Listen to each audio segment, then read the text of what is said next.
नमस्कार साथियों, स्वागत है, वंदन है, अभिनंदन है आपका रामानंद क्लासेस के YouTube चैनल पर। एक बार फिर से दोस्तों आज चालू करने जा रहे हैं चौहान वंश। और चौहान वंश में चालू कर रहे हैं दोस्तों अजमेर के चौहान। कहाँ के चौहान? अजमेर के चौहान। अजमेर में दोस्तों एक वंश हुआ है और जिस वंश का नाम है चौहान वंश। अजमेर में जो वंश है, जिस वंश ने शासन किया है, उसका नाम है चौहान वंश। और चौहान वंश में क्या पढ़ेंगे हम दोस्तों कि दोस्तों एक व्यक्ति हैं, एक राजा हैं जिनका नाम है वासुदेव। एक राजा हुए थे जिनका नाम है वासुदेव चौहान। और वासुदेव चौहान ने दोस्तों एक स्थान है जिसका नाम है सपादलक्ष। क्या नाम है? सपादलक्ष। वासुदेव चौहान ने सपादलक्ष में चौहान वंश की स्थापना की। दोस्तों सपादलक्ष का वर्तमान नाम सांवर है। सपादलक्ष का वर्तमान नाम सांवर है। सांवर में आके इन्होंने चौहान वंश की स्थापना की। और सांवर में आके दोस्तों इन्होंने एक माता का मंदिर बनवाया जिसका नाम है शाकंभरी माता। कौन सी माता? शाकंभरी माता। इन्होंने एक माता का मंदिर बनवाया और माता के मंदिर का नाम है शाकंभरी माता। और शाकंभरी माता को इन्होंने दोस्तों 551 रुपए का प्रसाद लगाया। शाकंभरी माता को कितने का? 551 रुपए का प्रसाद लगाया। अर्थात मैं ये कहना चाहता हूं इन्होंने 551 में, कब? 551 में दोस्तों, 551 में चौहान वंश की स्थापना की। वासुदेव चौहान ने 551 में सपादलक्ष बोले तो सांवर में चौहान वंश की स्थापना की और एक माता का मंदिर बनवाया जिसका नाम है शाकंभरी माता। दोस्तों शाकंभरी माता को चौहानों की कुल देवी कहते हैं। चौहानों की कुल देवी कहते हैं। शाकंभरी माता को चौहानों की कुल देवी कहते हैं। हमारे पास एक लाइन निकल के आई है कि एक राजा हुए हैं जिनका नाम है वासुदेव चौहान। और वासुदेव चौहान ने एक वंश की स्थापना की है जिसका नाम है चौहान वंश। और चौहान वंश की स्थापना इन्होंने की है 551 में। याद रखना है कि इन्होंने एक माता का मंदिर भी बनवाया जिसका नाम है शाकंभरी माता। कहाँ पे बनवाया? सांवर में। और माता को प्रसाद लगाया 551 का, अर्थात 551 में चौहान वंश की स्थापना की। और कहाँ पे की? सपादलक्ष में। यानी कि एक राजा आ गए जिनका नाम है वासुदेव चौहान और स्थापना की है सपादलक्ष में। और इन्होंने दोस्तों सपादलक्ष से अपने साम्राज्य का किया विस्तार। और साम्राज्य को बढ़ाते बढ़ाते ये ले गए जांगल प्रदेश तक। कहाँ तक ले गए? जांगल प्रदेश। प्यारे दोस्तों, जांगल प्रदेश का वर्तमान नाम बीकानेर है। जांगल प्रदेश का वर्तमान नाम है बीकानेर। यानी कि इन्होंने अपने साम्राज्य का विस्तार सपादलक्ष से जांगल प्रदेश तक किया। और वासुदेव चौहान ने अपने साम्राज्य की राजधानी अहिछत्रपुर को बनाया। इन्होंने अपने साम्राज्य की राजधानी अहिछत्रपुर को बनाया। दोस्तों अहिछत्रपुर का वर्तमान नाम नागौर है। अहिछत्रपुर का वर्तमान नाम क्या है? नागौर। देखो शाकंभरी माता का मंदिर बनवाया है और कहाँ पे बनवाया है? सांवर में, जिसे चौहानों की कुल देवी कहते हैं। देखो सांवर में एक तीर्थ स्थल और है दोस्तों जिसका नाम है देवयानी। कौन सा? देवयानी। और देवयानी को सब तीर्थों की नानी कहते हैं। देवयानी को सब तीर्थों की नानी कहते हैं। बताओ सब तीर्थों की नानी किसे कहते हैं? देवयानी को। कहाँ पे है? सांवर में। दोस्तों एग्जाम में क्वेश्चन आया कि सब तीर्थों का मामा किसे कहते हैं। एग्जाम में क्वेश्चन आया कि सब तीर्थों का मामा किसे कहते हैं। तो सब तीर्थों का मामा कहते हैं पुष्कर अजमेर को। सब तीर्थों का मामा किसे कहते हैं? पुष्कर अजमेर को। दोस्तों सेकेंड ग्रेड में क्वेश्चन आया कि सब तीर्थों का भांजा किसे कहते हैं। सब तीर्थों का भांजा, सब तीर्थों का भांजा किसे कहते हैं? तो सब तीर्थों का भांजा कहते हैं मचकुंड। ये धौलपुर में पड़ता है। मचकुंड धौलपुर को सब तीर्थों का भांजा कहते हैं। तो दोस्तों चौहान वंश, और चौहान वंश की आगे हम चर्चा करें। जो चौहान वंश है और चौहान वंश की हमें मिलती है जानकारी।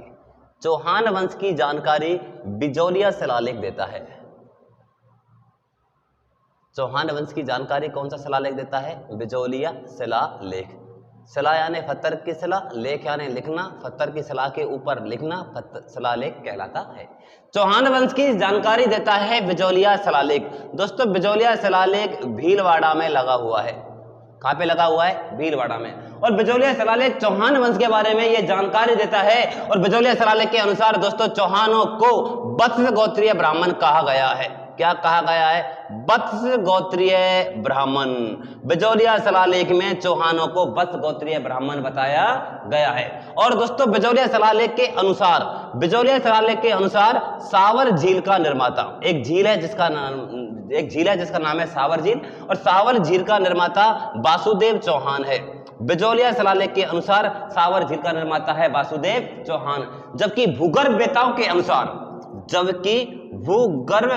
के अनुसार जितने भी खारे पानी की झील हैं, ये सब दोस्तों टेथिस सागर का अवशेष है। ये सब टेथिस सागर का अवशेष है, अर्थात दोस्तों सावर झील टेथिस सागर का अवशेष है। एक लाइन पढ़ी है कि चौहान वंश की जानकारी ये देता है कौन? बिजौलिया शिलालेख। ये भीलवाड़ा में दोस्तों जैन संत लोलाख ने लगवाया, जैन धर्म से संबंधित है, 1170 ईस्वी का है। और बिजौलिया शिलालेख चौहानों की यह जानकारी देता है कि जो बिजौलिया शिलालेख में चौहानों को वत्स गोत्रीय ब्राह्मण बताया गया है। और बिजौलिया शिलालेख के अनुसार सावर झील का निर्माता वासुदेव चौहान है। जबकि भूगर्भवेताओं के अनुसार जितने भी खारे पानी की झीलें, ये सब अवशेष हैं किसका? टेथिस सागर का। अर्थात सावर झील भी अवशेष है किसका? टेथिस सागर का। तो दोस्तों चौहान वंश में आगे चर्चा करते हैं। वासुदेव चौहान के बाद कुछ छोटे छोटे राजा आते हैं। एक राजा आता है दोस्तों जिसका नाम है दुर्लभ राज। कौन सा राजा? दुर्लभ राज। और दुर्लभ राज के काल में दोस्तों, दुर्लभ राज के काल में चौहानों पर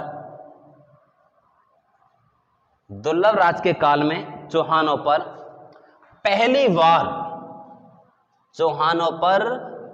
बार मुसलमानों ने